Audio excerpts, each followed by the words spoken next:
It's Sea-Duck again is brought to you by Hackensack Brewing Company and their Imperial Pilsner Auga, which was created in honor of the legendary DJs The Awesome Two.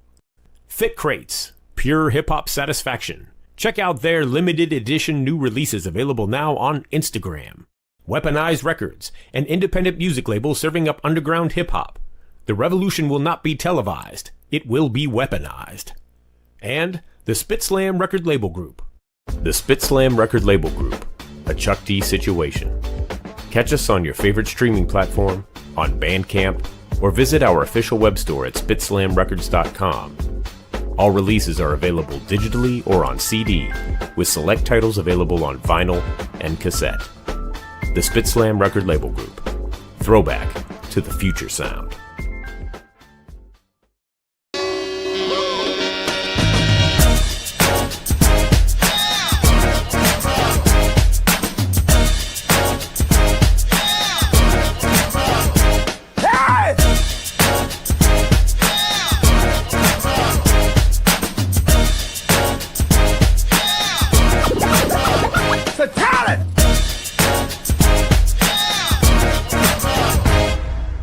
It's C-Doc again. Hey, it's Tuesday night, episode 201. Yeah, we're back at it.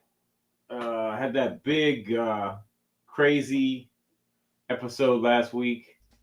My music playing? There it is. 200. And we're back. It's the back-to-back Ices this week. Last week, Ice-T. This week, the man Just Ice. The one and only. Of course, I don't do this alone. Introducing the crew.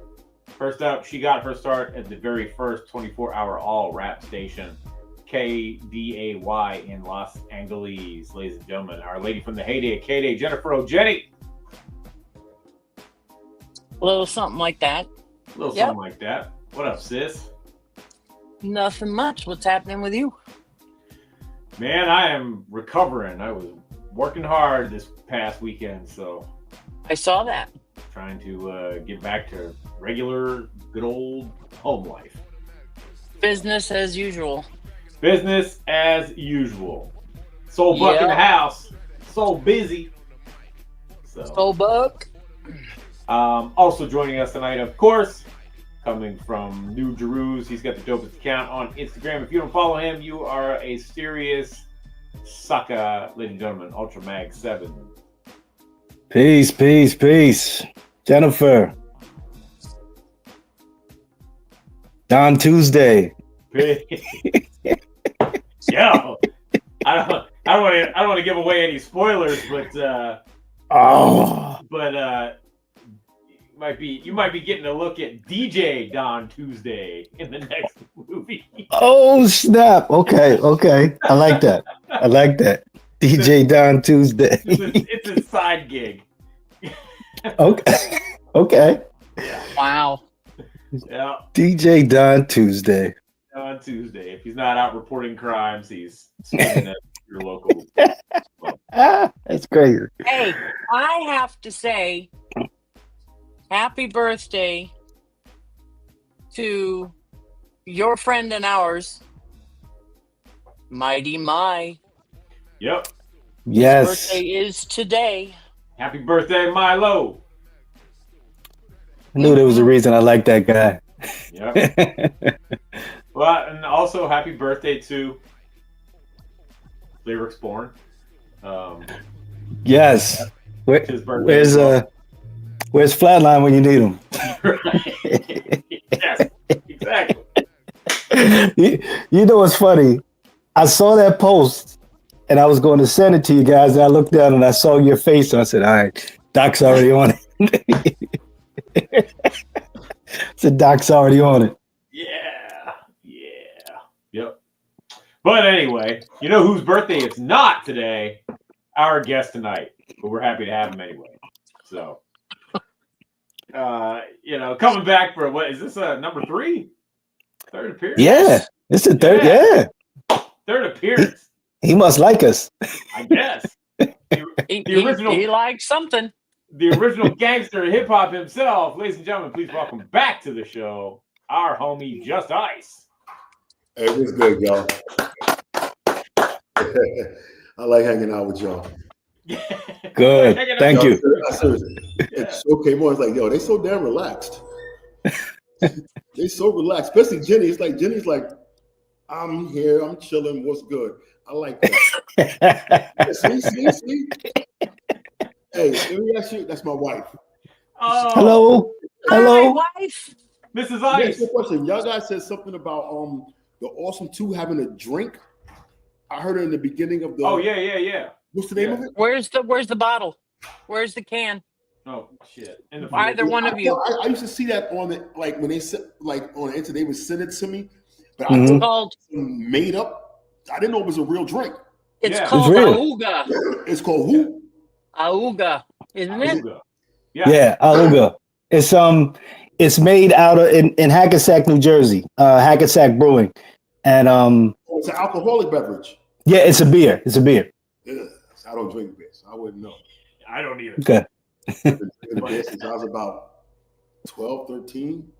Wow. I can't stand the smell of it. I can't either. Yeah, That I don't. shit's disgusting. It's like looking at to smell a beer is like looking at a nasty cigarette butt in an ashtray. Yes, Very disgusting. I agree with that.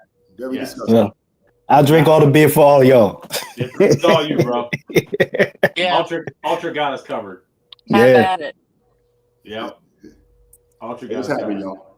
Yo, man. So, as if the joints that you and Mantronics have been putting out haven't gotten any doper.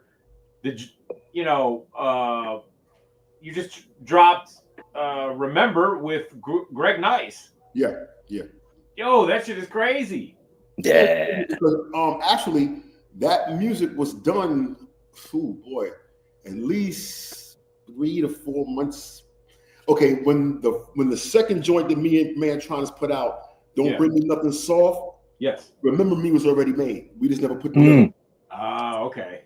We just never put the lyrics to it. And we definitely wanted Greg to be on it because I was the first one to pitch for Greg. Because me and Greg, we go back to the 80s. Our first trip to Amsterdam and all of that together. The first Fresh back in 86. Me and Greg go back to where he was the beatbox for Tila Rock. Right. You know, so we go back. So, and as he grew up in this business, he matured on the mic. But Greg has a style that no one else has. Yes. Right. Greg can sit there and make up a motherfucking word and only he know what it means. But it sounds good though. Yes. And I was like, yo, Curtis, man. I say, yo, man, Greg is part of the Sleeping Bag family. We gotta get him.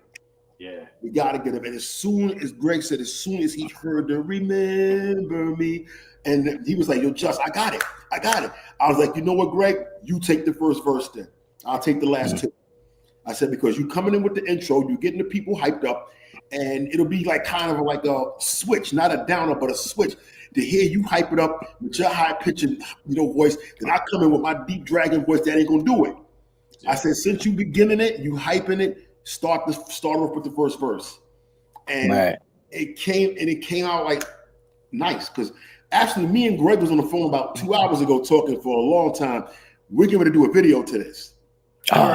We're setting it up now because he lives in one state, I live in another. So it's not like we can just jump on a number 4 or 5 train and just go see each other in New York like that. But we're setting it up, whereas we're going to shoot it in Atlanta. Okay. Shoot it in Atlanta, where he's at. That's where he's at right now. So we're working on that. We was talking about that in detail today. So that's going to happen. Just don't have an exact date. But we're going to make sure it happens while the record is still, moving up. It hasn't reached its peak yet, and we want to make sure that it's just not a regional record. Record. We want a worldwide record. Yeah. And so far, we're getting a lot of good responses from the UK. What was that? It wasn't the UK. Was it Russia? I think it was Russia. Wow. We got feedback from Russia. You'd be surprised how many people over there in Russia love hip hop. Oh, yeah. I've heard that. They can't speak a word of English. Can't speak a word of English, but they can quote every word that's on the record. and understand it, not just say it. They know what it means. So we've been getting a lot of good response from that record, and it's only been out. It came out, I think, August 6th. Yeah, it hasn't been that long. It's been out since August 6th, and it's doing good. It's doing good. I was gonna ask, how has the overall reception been to all these records that you? Very good, because I'll take it step by step. The first one that came out on November 15th, that happened to be my birthday, that was a long time. Right. And when that came out, at least a week, three days to a week later, we were getting a lot of good response, because it was true. Because I didn't know what to name that record. Curtis named that record. Like, he was like, Justice, we're gonna name this a long time. So I said something in there. The one rhyme I said or something, and I put a long time in there. He snatched that and just made it like a long time. And I was like, you know, that does make a lot of sense, because the last time me and him made a record together was in 2021. It was Get Your Drink On, Get Your Freak On, but it was more or less of a remix of Cold Getting Dumb. So I really consider that a challenge. That's just like something that was done with just extra lyrics on top of it. Right. So when we put out a long time, it's people responded back, yo, Just, it's been a long time, and it's good to hear you again. You know, because I hear myself every day, so I sound the same to me. To be honest, I can't stand to hear myself on the record. I don't play I can't stand that shit, because even if it sounds good to everyone else, I know where the mistakes are at. Yeah. Have you like that? Yeah, I can't stand this. And it's like, even when I do my videos or I make like little appearances or whatever on TV, can't stand to see myself. I don't want to see that shit. I don't want to hear it. Because I'm like this here. People, they're like, Latoya, this, Cold Getting Dumb, this. I'm like, that's, to me, all I gotta do is just think about it. The record is there. I don't have to play it. I don't have to play it. Just think about it. Like right now, I just want to do Cold Getting Dumb. I just want to do the whole damn record. The whole record. See, and I can't. I don't know. That's just how I am. I've always been ever since we got into this back in '86. I don't like signing autographs, and I can't stand that shit. Really? I can't stand that shit. I hate it after a show. People walk up to me with their record and want me to sign it. I hate that shit. But I got to be nice about it and sign it. So I do some real scribbles. For real. I don't like, it's like, as I got older, I like to be more to myself. I just want to be around me, my family, the gym, some good weed and food. That's it. But to your credit, you are taking time to hook up with Greg Nice to shoot a video for this. So well, Greg is different. Greg is family. It's not like Greg just met 5 or 6 years ago. Yeah, Greg is family. It's like if I were to hook up with Tricky T. Yeah. Tricky's family. Me and Tricky, we've been down since 80 something. Yeah, right. You know what I'm saying? But it's like I see it in a lot of people in this business. The older they get, we don't shy away from each other. We don't not communicate, because we do communicate. It's just that as you get older, you put your priorities in place. Yeah, sure. And right now, family's the most important. Right. Family's the most important. And after I take care of the family, I want to eat some good food. After I eat some good food, I want to smoke some high-grade weed. And as I'm smoking the high-grade weed, getting nice, I'm getting ready to go to the gym. After I get back home to the gym, it starts all over again. See, that's the kind of shit that I enjoy now. I've been stopped going to clubs. Been stopped that shit. Well, who wants to do that anyway? I mean, I stopped this shit in I think the last club I really went to hang out was the Castle with Kid Capri. Oh. I used to be there every Thursday. Capri played on Thursdays at the Castle. I was playing on Fridays because I was playing reggae music there. So that was the last club that I used to hang out at. That's way back in the late 80s. To me, it's like it's lost it's lost. No club could ever replace the Latin Quarter. No. In New York. No club could ever replace that. The Tunnel was live, couldn't fuck with the Latin Quarter. The disco fever came before that, and it broke a lot of artists, and it was historical, and it's an iconic place. Can't fuck with Latin Quarter, because Latin Quarter was right there in the beginning, middle, and end of the golden era of hip hop. Yeah. So everybody who is somebody, I'm not gonna say was because I don't deal with the past. Everybody who is somebody who rolled through the Latin Quarters and they put their mark down. If you came in the Latin Quarters and you got booed on stage, 9 times out of 10, you ain't gonna make it home safe. For real. Because there wasn't like, yo, okay, they booing me on stage, I'm gonna slip out the back door. Buddy, you gotta walk through the crowd. You gotta walk through the crowd, up those 2 or 3 little stairs, past the bar area. That's the dangerous part, because that's where everybody was getting drunk. Right? And security sucked back then. So it was guns everywhere in Latin Quarter. Everybody had guns. That's why you come in there with your gold on and anything. No, let me rephrase it. You walk or you get to Latin Quarter with your gold and your jewelry, your peoples, everything looking nice. As soon as you get in Latin Quarter, you tuck in your shit. I don't care. You could be the baddest person and everything. But let me tell you something. Back then, there was certain demons that graced Latin Quarter, and everybody knew they were demons, and they still gave them the way because they were, how would you say, they were our demons. we wasn't worried about them. But people who would come from, if you came, don't be from Queens and come to Latin Quarters in Manhattan. We can tell. You dress different, you walk different, and you talk funny.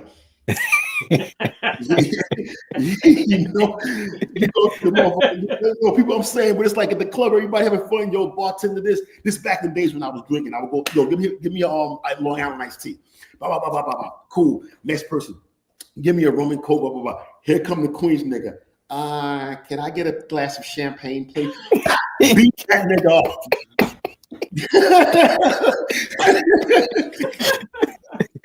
He asked for champagne. He got money. Yo, rob this. Catch that thing in the bathroom. Yo, it was no joke though. Yo, you had people come. They would just sit there at the bar to see who would come in and order different shit. Wow. Okay. Yo, for real. Champagne. Wait till you go in the bathroom.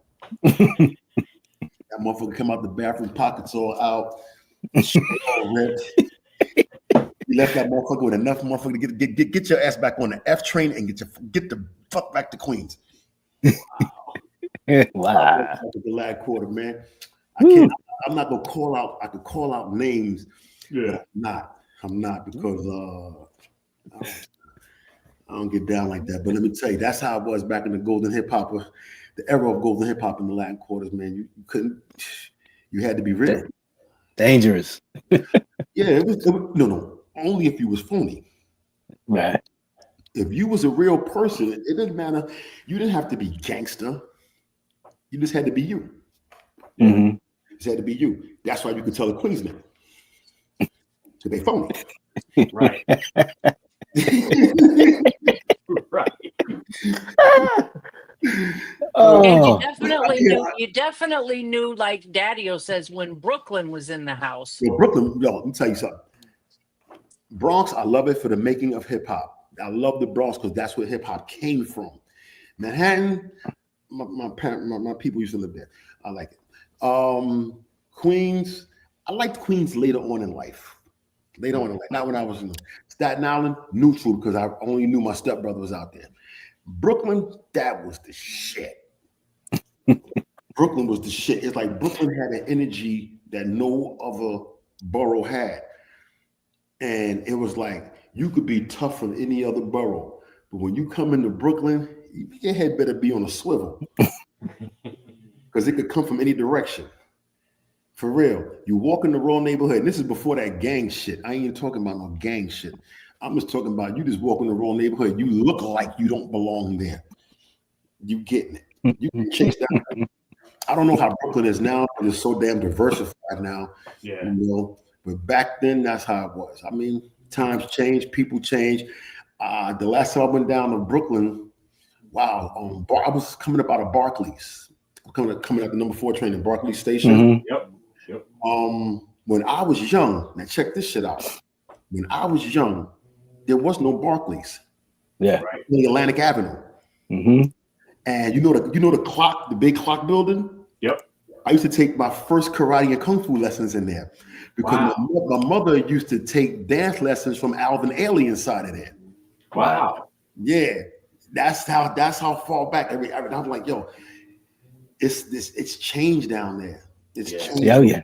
It's changed a lot. I remember the hotel that Biz used to live in, coming right off of Ashland Place, and you keep walking down, and you'll come up on Flatbush, and before you hit now it's the Barclays, but before it wasn't the Barclays. Right. Yeah. Everything is different around there. I mean, I went around there, I almost broke my neck. There's so many tall buildings now. The tallest building that was around there when I was there was the clock. Was the clock, the tallest building. Now it's like shit.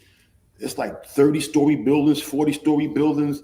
Yeah. I'm like, wow, I never knew that it can look like that because I'm from Fort Greene. I'm from Fort Greene, Brooklyn. I was born in Brooklyn Hospital, right in the corner of DeKalb and Ashland. That's Fort Greene, Brooklyn. That place still looks the same in that area. Yeah. Every other place, it just looks different. Yeah. Just different, man. Progress is a motherfucker, ain't it? It is. Progress is some shit. Progress is a For motherfucker. real. Yeah. Yep. Do you remember any amazing performances at the Latin Quarter that really Wow, I mean, I've seen them all. I was there. I've seen them all. Yeah. I even seen David Copperfield there. Really? That's because the guy who owned the Latin Quarter, Mike Goldberg, was David Copperfield's manager. Wow. Oh, wow. I didn't know that. Yeah, we used to go hang out with Mike like on a Wednesday afternoon, 3 p.m. at the Latin Quarter. On a weekday when no party was going on, if you were bored, Mike's door was always open. And we would go in there, David being there just chilling. One time he would open up like early on a Friday night. He would do like he was big already, so he didn't really need the notoriety. Right. But he would just go up on stage for 15, 20 minutes and do some real crazy shit. I mean, this should amaze black people. I'm like, what the fuck?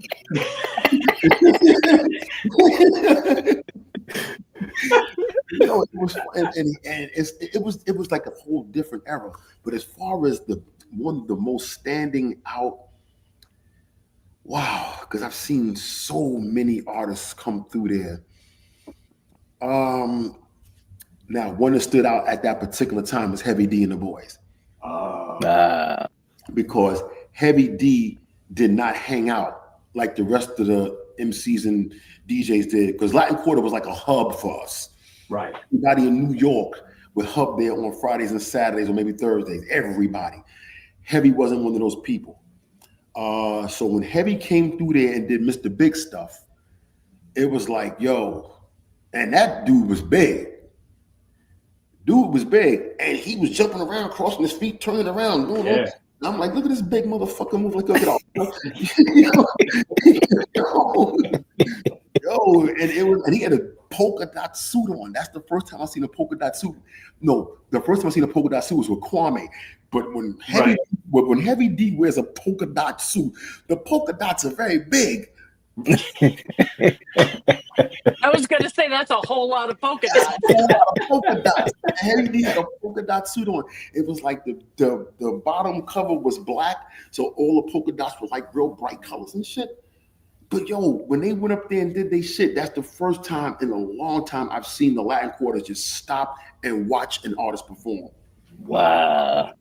Because usually when another artist up there that they know or they see or they used to seeing while an artist was performing, they danced with the artist and everything. Everybody was just looking at Heavy D like, yo, because Mr. Big Stuff at that time was very big on the radio. Right. Mm-hmm. It was on rotation with BLS 97. Was it 97 or 98 Kiss? I think it was 98 Kiss back then. I think it was 27 Kiss. But it was a big record. And that was like one of the best or memorable moments of Latin Quarter, besides the time that KRS made Melly Mel look kind of crazy on stage. That was a regular. everybody knew back then. If you touch the mic, don't touch that shit when Chris was there, because Chris would make you look bad on stage. Bad on stage, man, for real. Wow. Yeah, but that was and then after the Latin Quarters, we moved on. We moved down. We didn't move up. We moved down to 14th Street to Union Square. Oh yeah. And even though that was compared to Latin Quarters, that was short-lived. But they had memorable moments. I remember one night, me and T. Rock walked up in there, and Kumo D was on the stage, killing it. Wow. And Red Alert was DJing. I was like, wow, I got to start coming here more often. Wow. The Latin Quarters, it got such a bad reputation with people getting shot outside after the party and people getting robbed. People didn't want to come there, but that was the only place to really listen to hip hop. Right. So they moved to Union Square, closer to Brooklyn. That was a dumb move. They moved it closer to Brooklyn. You know how many arguments and fights there was after Union Square? And it was always like Brooklyn would win because they knew that the bridge was right there, down there. And these motherfuckers had to go past Manhattan up into the Bronx or over into Queens. So a lot of fights started out there. That's what killed that too. Killed the Union Square too. That's one night. It was after the show. Fucking Chris and Shan is out there. I mean, they both had big crews that night. They was getting to go at it. Over the bridge is over. Wow. I mean, these back then the records were records, but people took that shit to heart. Yeah. And what did Shan make? The bridge, right? To the bridge beat. Yeah. Yep. Chris ain't like that shit. No, he didn't. He ain't like that shit. So he said something about it. At the end of the party, everybody's like, yo, man, what's going on? I mean, this didn't make any sense because it drew so much attention, police and everything. These guys had like about more than 50 people on East Side getting ready to go to war with each other over a fucking record. Damn. I'm like this here. Fuck y'all, I'm going home. Yeah, right. Word up. I mean, we all down with BDP and all that shit, but when it comes to stupidness, just going his own fucking way. Right. You know what I'm saying? So that's how that shit went. Nowadays, man, like I said, I don't even know of a club that's rocking like that anymore. Because first of all, I'm not in New York. Right. Got the fuck out of there. It's too many people. Too many people. Every time you turn around, it's like you bumping elbows or rubbing shoulders with somebody. It could be 3 in the afternoon. There's too many damn people. Yeah. I don't really know what the scene is like as far as Chuck D was good, baby. I see you. That's my motherfucking. That's my man. Yo, it's like I don't know what's going on in New York right now as far as that club shit. Because when I left New York, I was still playing yard music. I was DJing in certain places playing yard music. Yeah. I didn't touch hip hop. I didn't want that crowd. Mm-hmm. Yep. But then fucking Jamaicans are just as stupid as the fucking hip hoppers. My mom, yo, I tell you, man, I got it in my blood, man. I get that stupidness in me too. But, you know, it's a different stupidness. It's a stupidness we don't we think before we react. Hip hop niggas, they shoot you first, then be like, now they want to ask you a question when you're bleeding.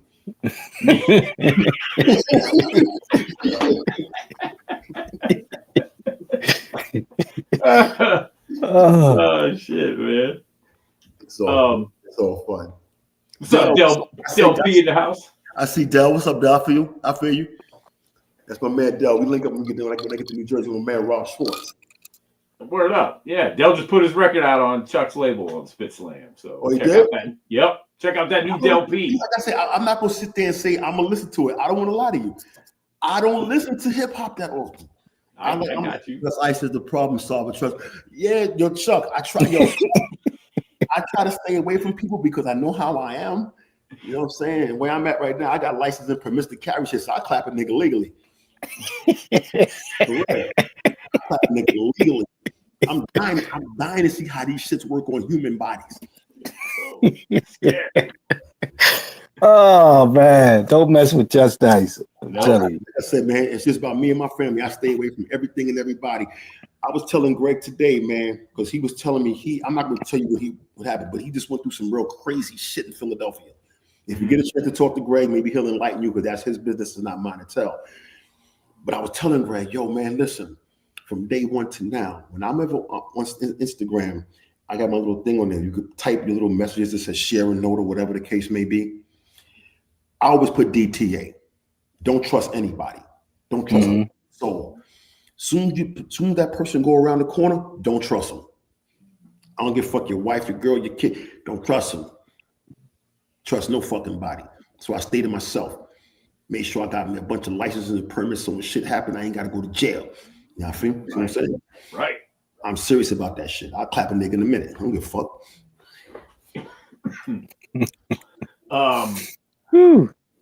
I was gonna. Shout out to Perverted Alchemist, who said next year, 40 years. Damn, Alchemist, why you trying to make a nigga sound old? He said, and you believe 40 years? That's a landmark, bro. You know, man. I hell of a landmark. I don't even remember the date that my first album came out on. That kind of shit's not important to me. Yeah. That shit's not important to me. People be like, yo, your album came out this year. What was the name of the first album? Back to the Old School. Yeah. Then I had one about Cool and Deadly, Justicisms. Then the Desolate one. That shit's not important to me. Never was. Even when I made the records, and they was like, well, here go the test pressings. This record is coming out. Then I'm like, I don't give a fuck when it's coming out. Just get the shit out. Well, just get it out, get it on the radio. People like it, they like it. They don't, they don't. If this one don't do it, we'll try harder the next time. That's all. Yeah. You know, I was never that kind of person, like all sentimental and bullshit. Nah. How was it working with Will Sokoloff and Juggy Gales over at the label? And looking back at it and thinking about the time we were at, it was fun. Right. It was fucking fun. Juggy Gales, I'm not going to get into it, but you want to talk about a gangster? You want to talk about a gangster? My motherfucking man, George Gales, named himself Juggy Gales just so he could get in the business. Juggy introduced me to so many people that a lot of people would not want to be introduced to. You know what I'm saying? Juggy Gales is a gangster. You know what I'm saying? Now, Will Sokoloff, Will is a fun person. I like Will because he was smart. He might not have been the most fairest person in the world, but he gave you your due. You know what I'm saying? Now, this is with me. Now, talk to Curtis about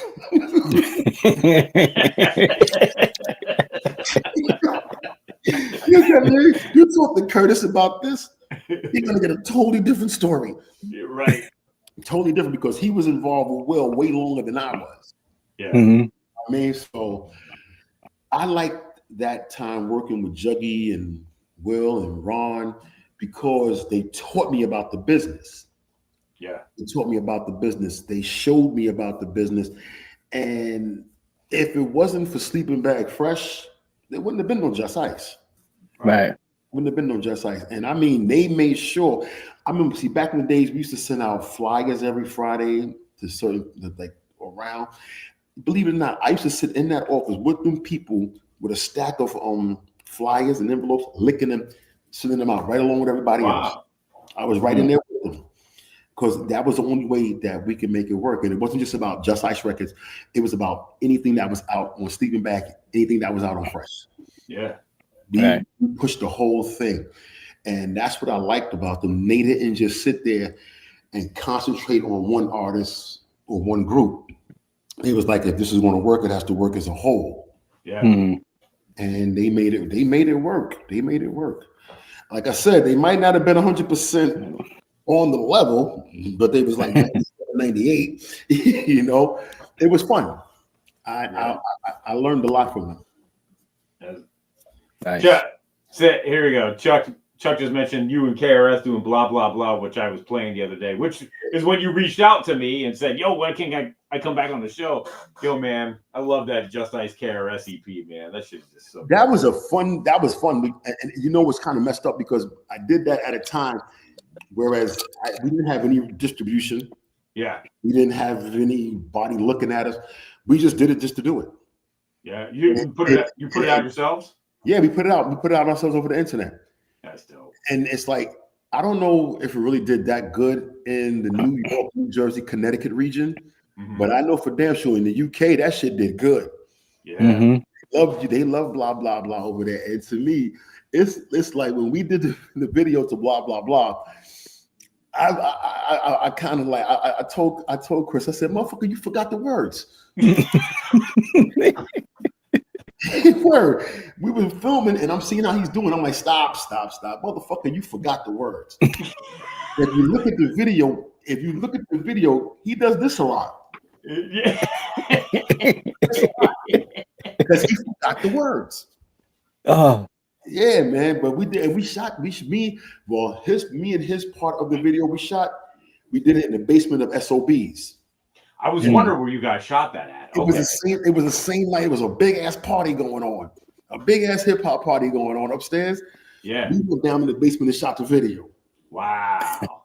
Yeah, man. Yeah, that was a nice EP.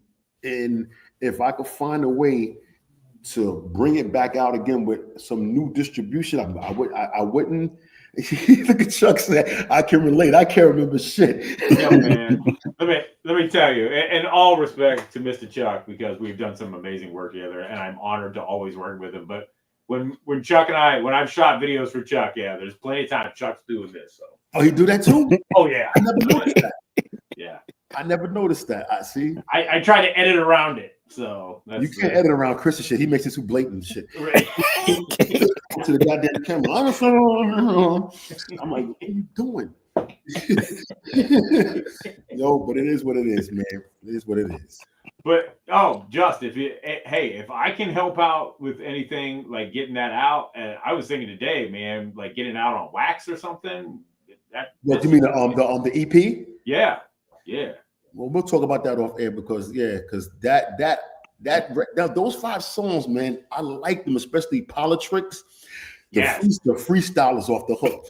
Do you know when I heard the freestyle? I played the freestyle like about a month ago.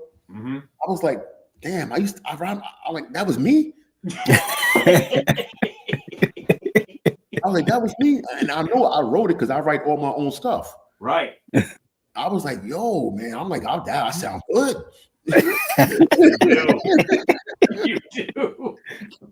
You do, man. Yo, I don't listen to me. To me. Right. So when I hear me, I be like, that's how I sound. Yeah. Like, wow, that sound good. I sound nice. Whenever I have to like record or I do a show, I have a practice record. I have a reggae practice record that I like to spit, which is Shinehead, Rough and Rugged. I know that shit backwards and forward. And it's a hip hop record that Kumo D's Turn It Up. Wow. If you can spit Kumo D's Turn It Up from beginning to end, your voice is ready. Yeah. Your voice is ready. I don't know if you're familiar with that record, but listen to it. Yeah. Wow.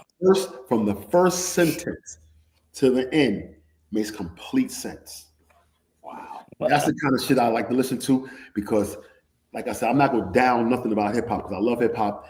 Even sometime now in the direction that it's going, sometimes it might not be straight, might be kind of oblique, but you still have to get to that point. And the only way we're going to get there is if we keep moving up. Got to keep it moving up. But I like to keep my shit raw. Yeah. Keep that shit raw and sensible. You ain't got to say nothing fancy. You know, just make it make sense. Make me interested. Yeah. Make me interested. If I don't get interested, I'm turning that shit off and I'm never going to listen to it again in my life. Right. Yep. Exactly. Shout out to brother Ron in his place. Ron said something here. Wait, I gotta find it. Shit. Go ahead, Ultra. Oh, hey. Go ahead. No, go ahead. I'll find it. I was gonna say, Just, is there any dancehall artists that you would like to work with that you never work with? Anybody like that? I would like to work with all of them. I know a lot of them. The last person I worked with it was me and Papa Michigan from Michigan and Smiley. Michigan did a record together. It's called The Final Ride. That was the last person, but I know a lot of those cats. Right. I know a lot of them, and if it happens, it happens. If it don't, it don't. Mm-hmm. Because like I said, it's even though they listen to it, they're not too anxious to get on a record because it's going to sound reggae, and then but they don't understand that sometimes you want it to sound yard music and hip hop. Mm-hmm.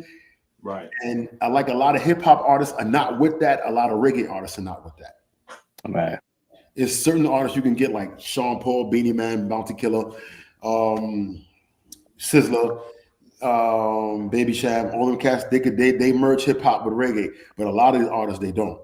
Yeah. Right. So if I don't get to work with them, I mean, I'm cool with that. I'm cool with it because when they have a show, I'm gonna be there, or I'm playing their music anyway when I DJ or when I select. Mm-hmm.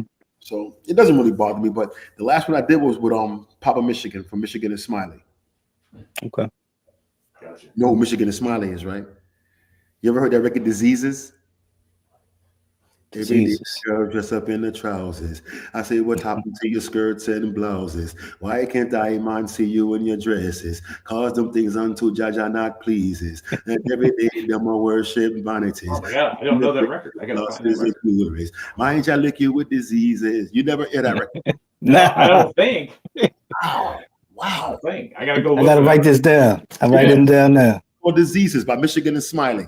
Okay. Writing it down. The most recognized reggae record since the 80s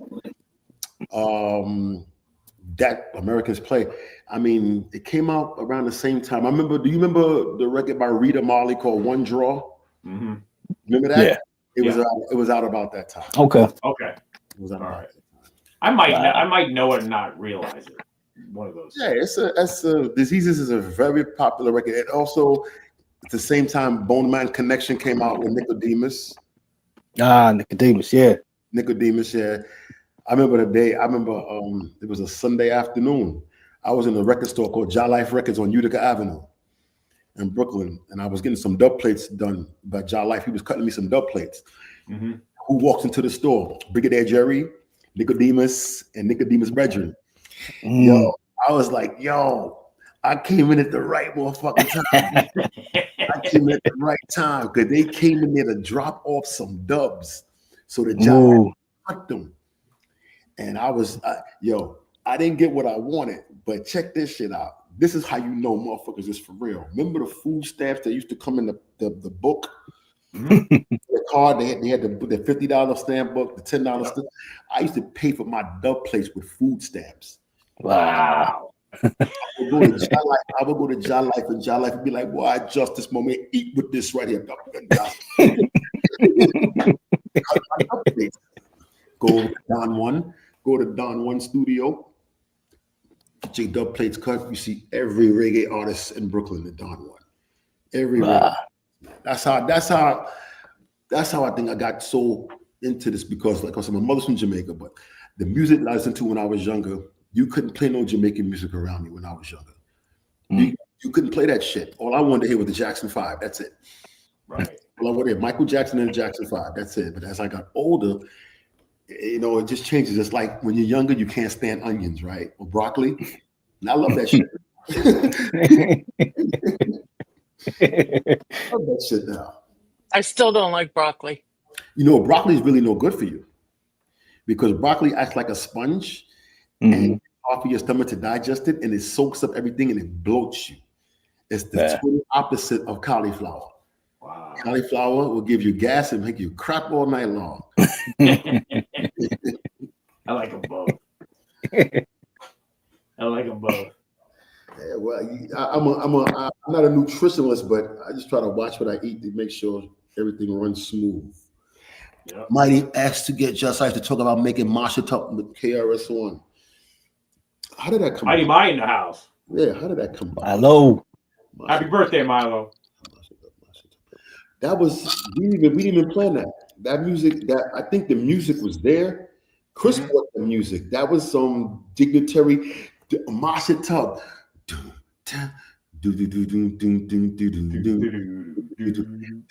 That's dignitary English. That's the original dignitary English music. And Chris brought that in there, and we just went for it. We just rhymed. We didn't. That wasn't planned. Oh wow. That's the same thing that happened with the track on the third album. It was called Ramadan's Hall Session. Yeah. That wasn't planned. Wow. Heavy D just happened to peek his head in the door, and we was like, "Hey, come get on this record. Let's just talk some shit." And that's what we did. We put the music on, and we just all went 1, 2, 3. Damn, man. None of that shit was planned. That's crazy. Yeah. That's my Mosh It Up is my second favorite record on that. To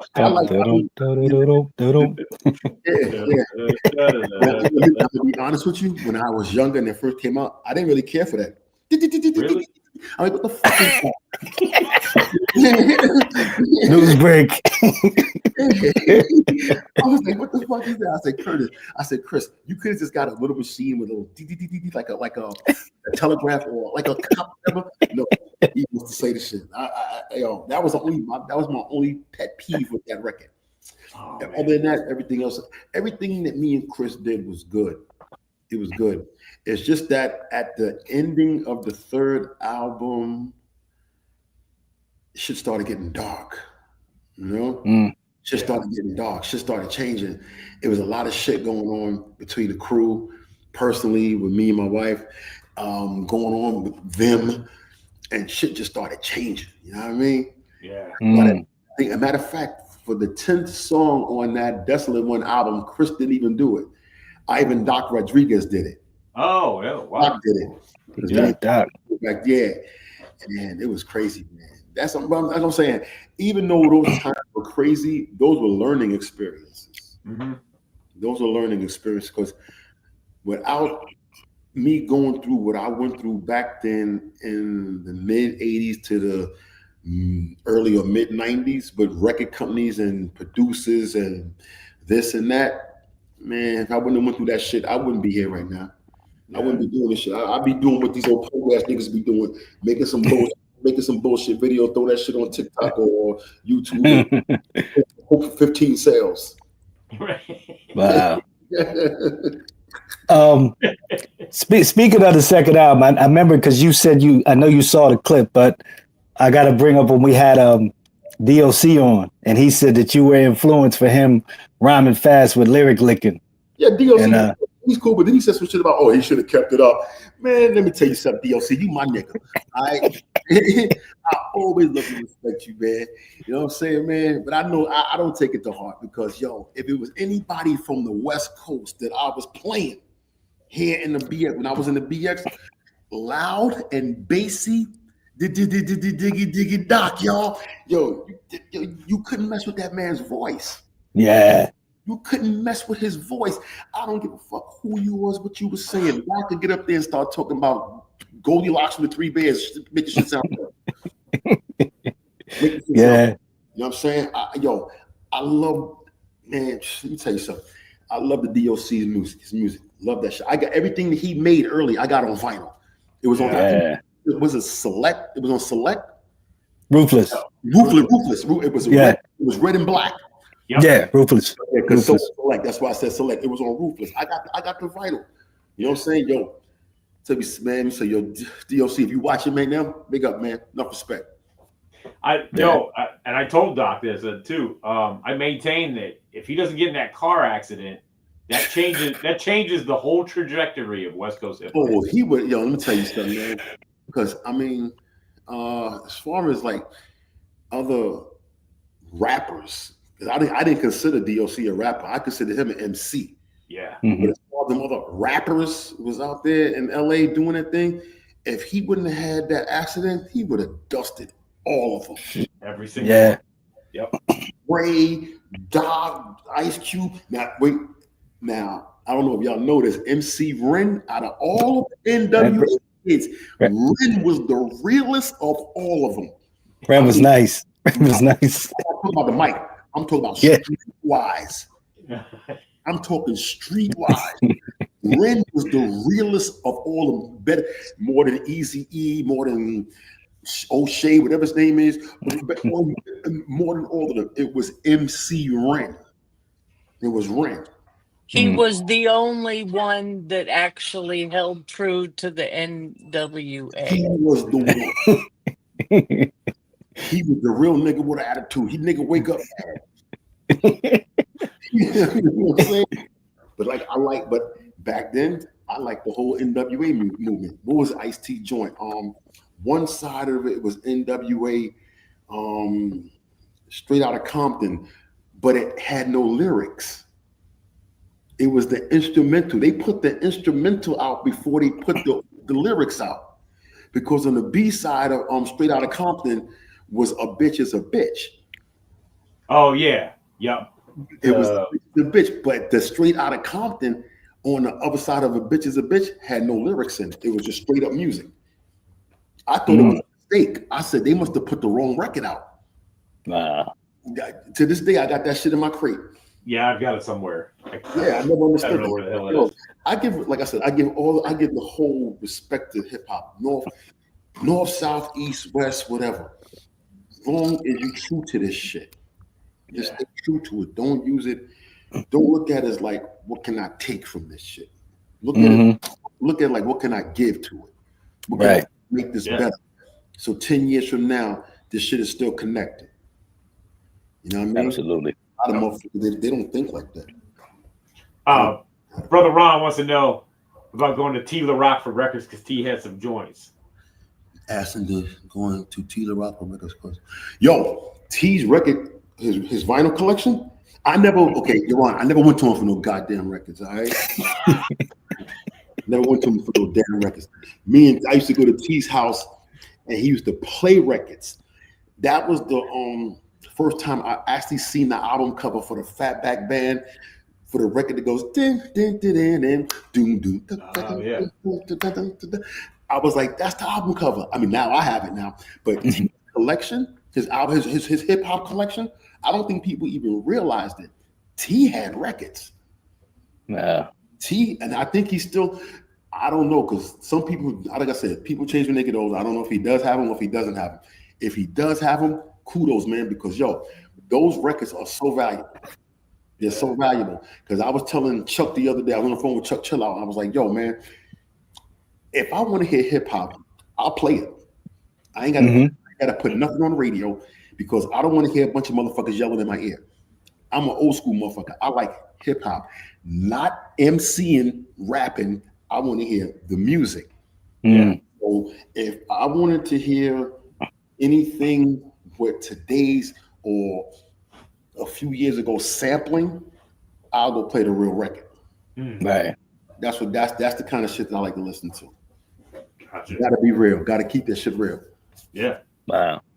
Yep. I got a question. I gotta know this. Did DMX and Biz ever battle? They battled all the time. They kind of they lived in the same hotel together. It was a I'm not going to say the bad word, but let's just say it was a low income hotel. Families who were low income and they lived in a hotel. There was a lot of hotels back at that time like that back in New York City that they would actually close it down to the public as far as like getting a room for the night. You know how hotels work. Yeah. Certain hotels, and they would make them low income family housing. Right. So families would live in the hotel, and Biz and Ben lived in the same hotel. That's DMX Ben. They lived in the same hotel. So Biz is the one who gave Ben his name, the Human DMX. Wow. Biz gave him that name.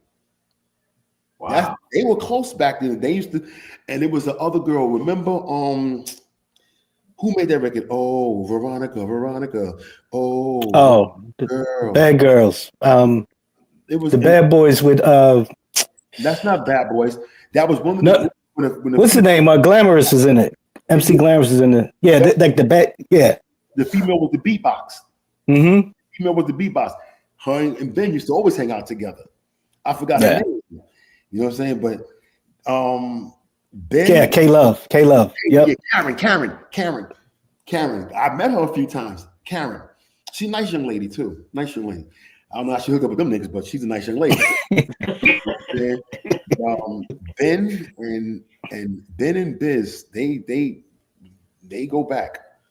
They go back, and it's like I don't go back as far as Ben does with Biz, but I go back far with him because me and Von Lee are very, very we close. We don't talk every day, but when Von Lee talk, the last thing we talk about is hip hop. Right. We talk about everything else but hip hop. Right. You know what I'm saying? I remember one day it was like in 1989, 1990. It was something like that. I was on the corner of 99th and Amsterdam. No, was it Amsterdam? No, 99th and 3rd Avenue. 99th and 3rd Avenue in Harlem. I had about $3, and you could tell us back in the days because the phones was on the corner. And I knew Vaughn's phone number. Vaughn lived in Jersey. I called Vaughn collect from that phone. I'm like, Vaughn, it's Justice. I said, yo, I'm fucked up. I got about $3 or $4 out here. I need some money. I'm hungry. He was like, where you at? I said, 99th and 3rd. Stay there. And the fucking heat. No shade. He's like, stay there. I'm coming. Click. Before I could say this, I'm like, I gotta stay here. And sure enough, an hour later, like about an hour, 15 minutes later, here comes Vaughn in the van. Bam, bam, bam. Yo, Josh. Got in the van, went and got something to eat, hung out for a minute. Hey, take $100. Drop my ass off right where he picked me up at.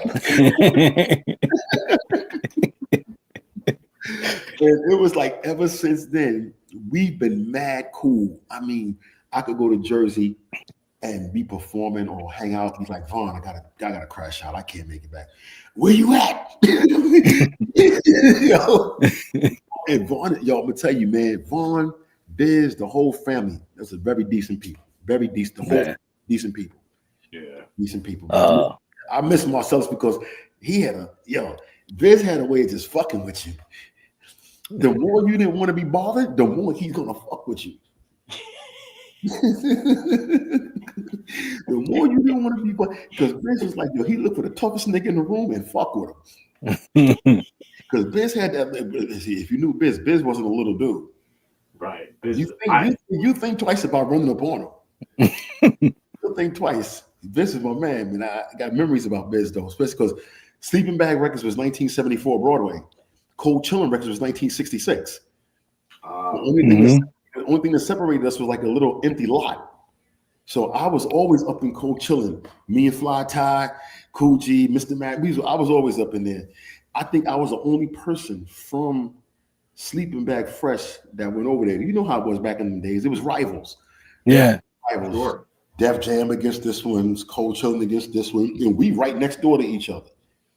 We right next door. So we always seen each other. Always seen Biz, Kane, Shantae, Kuvi, who was else? What was the brother's name? The brother that died. Make the music with your mouth, Biz. TJ Swan. Oh, TJ Swan. Yeah. It was mad cool. That shit kind of hurt me when I found out the Swan died. To this day, I don't know how he died, but it was like one Monday he was there, Wednesday he wasn't. Yeah. I didn't know that kind of fucked me up. Yeah.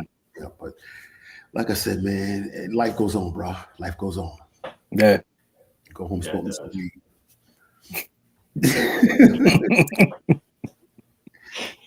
Oh Lord. What was the other thing? Wait, hang on. Let me find a good question. Or ask you about there it is, yeah. Master OC Sport. Gosh, man. Ron, man, you taking it back, man. Man, me and Oscar was mad cool. I got a lot of stories about me and Oscar. I refuse to tell any of them. I'm not telling any of them. No, these things are me and Oscar. Will we see more work from Just Ice and DJ Premier? Motherfucking like let me deal with Oscar first. Oscar, it was a pleasure to work with Oscar because Oscar is OC from the Fearless Four. Mm-hmm. And I don't know if you ever met Oscar, but he's about 4'11". Wow. Oscar's short, but his brain is big. Where he lives at, they call him the Little Giant. You ever see how he moves or whatever you could tell? That man know what he's doing. I did a record out in California in the early 90s. It was called Killer Rhythm Like a Homicide. Mm-hmm. To me, it was a experiment because I was working with producers that I never worked with. I didn't know their style or anything. The Baker Boys and somebody else, I forgot. Yeah. And then Oscar did the second side. Me and Oscar did the second side. So, but it was like he's a little crazy dude. For real. It's crazy when a little guy gets crazy. The big guy be like, yo, what the fuck this nigga gonna do next? But Oscar, I think Oscar lives in North Carolina and he comes back and forth to New York. And the last time I spoke to Oscar was about maybe 3 months ago when one of the first, I think the second joint came out. Mm-hmm. Came out a while ago, but yeah, man, that's one of the good stories about Oscar. That's all you getting out of your life. Everything else is confidential. Now, me and Lumpy, that's what I call Premier. The nigga named Lumpy. Me and Lumpy, we talked. Matter of fact, me and Lump was on the phone. What's today? Tuesday? Today's Tuesday, yeah. Me and Lump was on the phone either Saturday or Sunday. It was me, Lump, and Scarface. We were just on the phone just talking. And to this day, I would give anything in the world to Premier if he asked me, because I'm gonna tell you what he did one day. It was like 2004, 2003. I was living on the top floor in the Bronx on 212th and DeKalb, 1 block away from Jerome Avenue, last stop by on Woodlawn Road. And it was real hot, man. I mean, it was blazing hot. I didn't have an air conditioner. I had a fan, a fan you put in the window and that shit is blowing more hot air. Mm-hmm. Pretend it's cold air and shit. You know what I'm saying? So me and Premier on the phone talking, and I'm like, yo, it's hot as a motherfucker. It's like 93 degrees, man. I'm like, I'm hot. He's like, yo, I hear you just do what you gotta do to stay cool. He said, you home? I said, yeah. He's like, all right, cool. Peace. Click. I was like, that's weird. About an hour later, I hear somebody downstairs, yo, Justice! Because nobody come to my house because I live on the top floor with no elevator. So nobody came. Even King's son, that big motherfucker, used to come to my window, Justice! Fuck no, I'm not walking up all the stairs. So Premier's down there, Justice. I'm like, Premier. He's like, yo, come downstairs. I'm like, okay. So I put on my clothes, I go downstairs. He's like, yo, I got you an air conditioner. I'm like, what? I bought you an air conditioner. He said, yo, you sounded hot.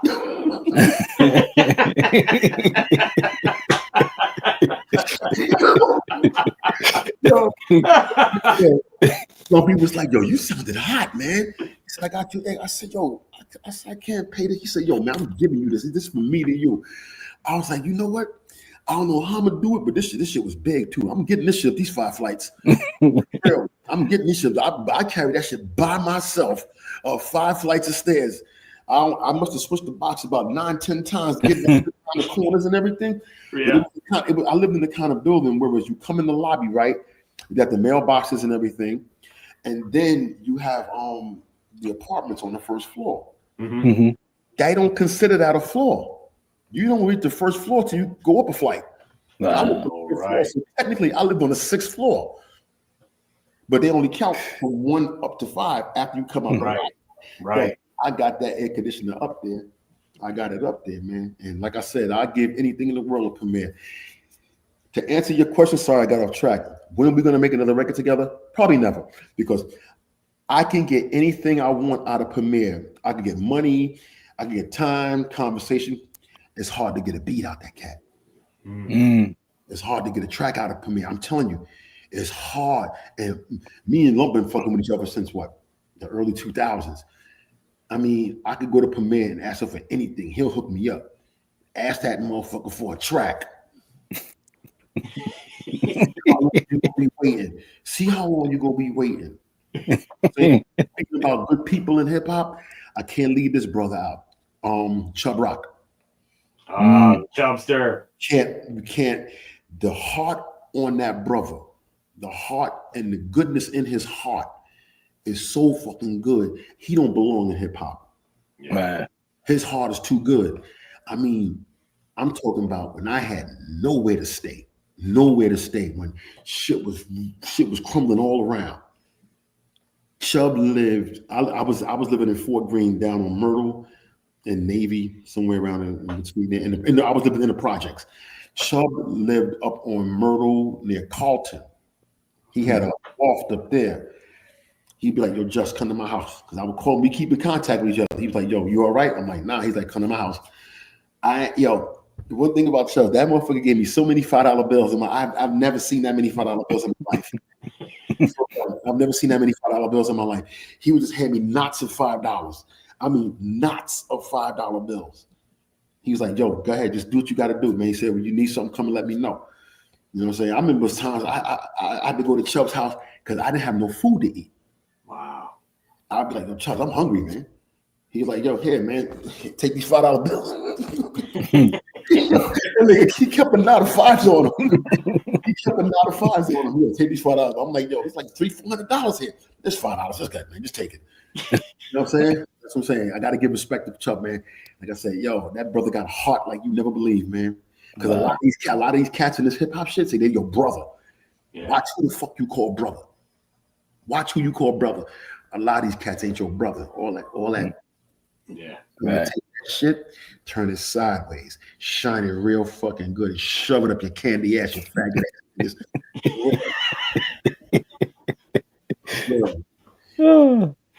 A lot of brothers, they don't say what they mean. That's what I'm saying. Those two brothers, all the respect in the world. Wow. That's dope. And they're dope MCs too. Yeah, they all right.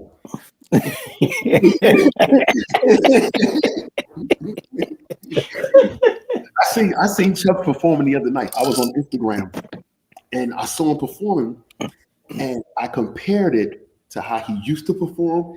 Mm-hmm. It seemed like since he lost weight, he loses his breath. When he was heavier, Chubb hit everything on the head like that. Now it's like motherfucker got skinny and got comfortable. Right? I'm just fucking with you, Chubb, man. Right? Shout out to Thick Crates. What up, Paul?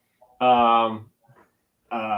wants to know the story about just I showed up to QB Project check forward about BTS. Y'all remember shit I be trying to forget, man. Real, man. It's like I be trying to forget. I mean, listen, man. It is what it is. Back then, I'm gonna keep it short, man. Chubb is saint. You damn skippy, Chubb. You damn skippy. Chubb is a saint. He don't belong in hip hop, man. Motherfuckers should be out there just blessing people. You know what I mean? No, but about what was up? The poet. It happened.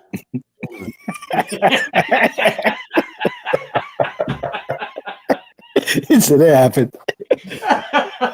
There you go. Now but to this day, me and Black Poet are cool. Me and Black Poet been cool since he linked up with Lumpy. That's how me and him got cool. Because Lump was like, "Yo, don't bring that shit in here." He told me, because he was like, "Yo, Poet is coming here today. Just don't bring that shit in here. Don't say nothing." I'm like, "Man, that was years ago. That was a record, blah, blah, blah." I'm not a threat to him. He's not a threat to me. And we was cool ever since then. Yeah. Me and Poet talk, we cool, you know. Like I said, man, as time goes on, situations and things change. Sure. Mm-hmm. You know what I'm saying? So a little record beef from back in the 80s, that shit has no validity now at all. Yeah. Right. None at all. Mostly because people grow the fuck up. Thank you, Jen. I appreciate that, because a lot of those motherfuckers is dumb. Hey, yo, but you still got some assholes out here. Yeah. You still got motherfuckers out here 45, 50 years old, still think they're 18 or trying to be 20. Yeah. But a lot of people in the hip hop business, they grew up. Like I said, the priorities change, man. Yeah. You know what I'm saying? You actually want to live to enjoy your royalties and whatever else you got good coming to you. You take that shit from a record and you try to bring it to the street, you cutting everything off. Mm-hmm. You cutting everything off. So I don't see it. I was telling my man Greg today, man. I say, yo, a lot of cats I used to hang out with, I don't even fuck with. A lot of cats I grew up with, I don't even keep in touch with. I was serious about that, not doing lyrics in my record. A lot of cats I grew up with, I don't even stay in touch with. No phone calls, no road doors, completely out of touch with, because I know how they grew up. I know how we grew up. You still there mentally in that space. I can't fuck with you because I didn't move on. Yeah. Right. I didn't move on. It's like however we were acting as MCs or rappers or celebrities back in the 80s, all rough and rowdy and everything. Oh, them days is over. Them days is over, man. That's why I was telling people there is no gangster of hip hop. That shit was named through my record company. I never named myself that shit. I was asking, why did y'all do that? Because you rhyme like I said, no, I rhyme like how I grew up. This is how I grew up. So this is how it comes out. This is not no gangster shit. I never understood that. Oh, he's ready to go? Okay, he's cleaning up. Okay. Yeah, I never gave myself that name. That was from the record companies. You know, times change, people change, priorities change. Right now, my main thing is just make music for people worldwide. Hope they like it. If they don't like it, I'll go back and try harder. That's all I can say. Nah, word up. Well, we love what you're doing. Yes, sir. You and Curtis together. This shit is beautiful. Yeah, love it. That guy is so fucking weird, man. Yo, man, I got to get out of here soon, but I'm going to tell y'all, man, the two weirdest people who are the two most talented music people I've ever met. Curtis Mantronics is one, and Todd Terry is the other one. Wow. Two weird motherfuckers. I tell them both that to their face because we all came up to this shit together. And you know what's really funny? When those two get together, they weird toward each other, and I just sit.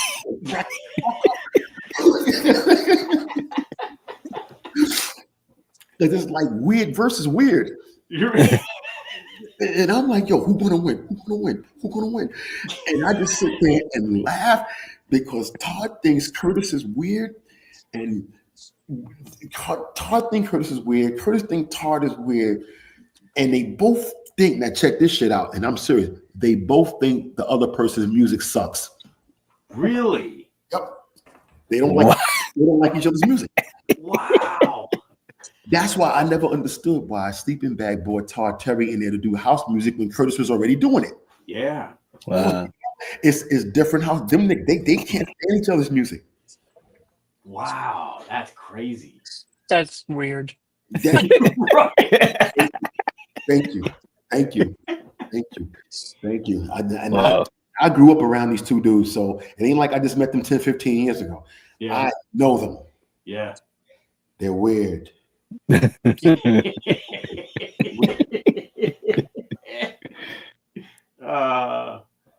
great. Great stories. Well, hey, Josh, we're gonna let you go because I know you're gonna. I gotta drive home now. Yeah, but thank you as always for joining us. You're always welcome back. I like hanging out. I was gonna say, whenever you want to come back. I like hanging. Yo, Jenny, you are the most coolest person in here. Jen look like she's just like back. All she needs is a blunt. She be good.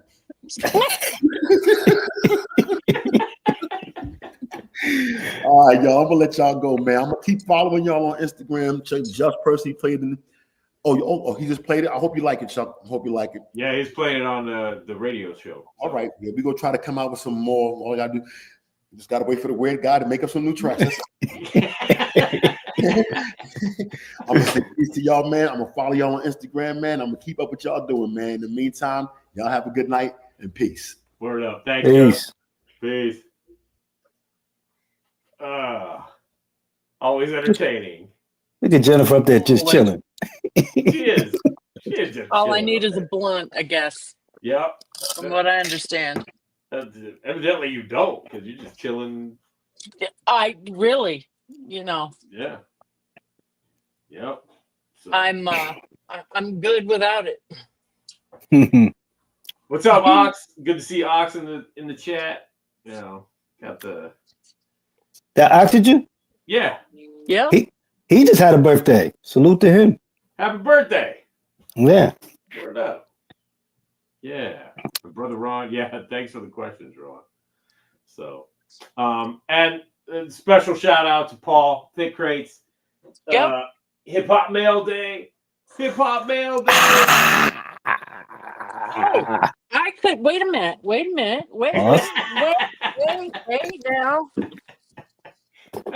I could do the same thing. Hold it up, Jenny. There it is. Yeah. I could do the same. But they got the test press. No, you got the test press. Alter got the test press. I got the actual joint. Jenny and I got the actual joint. So Jassoon. And I even got a Ultra Mag t-shirt. I didn't get an Ultra Mag t-shirt. What the fuck? No, I'm just kidding. Do I need to show it? You should, Jennifer. Yeah, you should. Show it off. Hold on a minute. Hold on. I'll be right back. Well, Jenny gets the Ultra Mag t-shirt. Follow Thick Crates on Instagram and send him a DM if you want to get a copy of Taxi Season 5 by Jassoon. Crazy Dope Beats. Yep, there you go. Crazy Dope Beats. Shout out to Jassoon. Shout out to Thick Crates for doing it right. Yep, there it is. Dope music. Paul, how many of these you got left, man? You know, are there any left for the people? We gotta get these things moving. So follow Thick Crates on Instagram. Send them a DM. Yep. Jake Gills, this is Taxi Season 5 by Jassoon, the new album by Jassoon. Dope. Instrumentals. Yep. So, yeah, it's the ill shit. So go check that out. Hit up our man Paul for that. Get it while you can. Yep. Get the. In fact, my kids were trying to. Davey, I was already eyeing the stickers. He's like, yo, can I have one of those stickers? I'm like, he goes, even though I don't know what it is, I'm like, no. I'm like, if you don't know what it is, why am I going to give you one of the stickers? Come on, bro. You know, kids, they just want anything. They just want stuff. Good sticker, Dad. No, get out of here. My stickers. They want to be a part of what's going down. I know. Especially the Reverend Jim stickers. Reverend Jim. You can't beat the Reverend Jim sticker. She even changed. Or not. That's beautiful. That's beautiful. I'm just repping BDP tonight, so there you go. I got Doom on. There you go. Word up. On Doomsday. Yeah.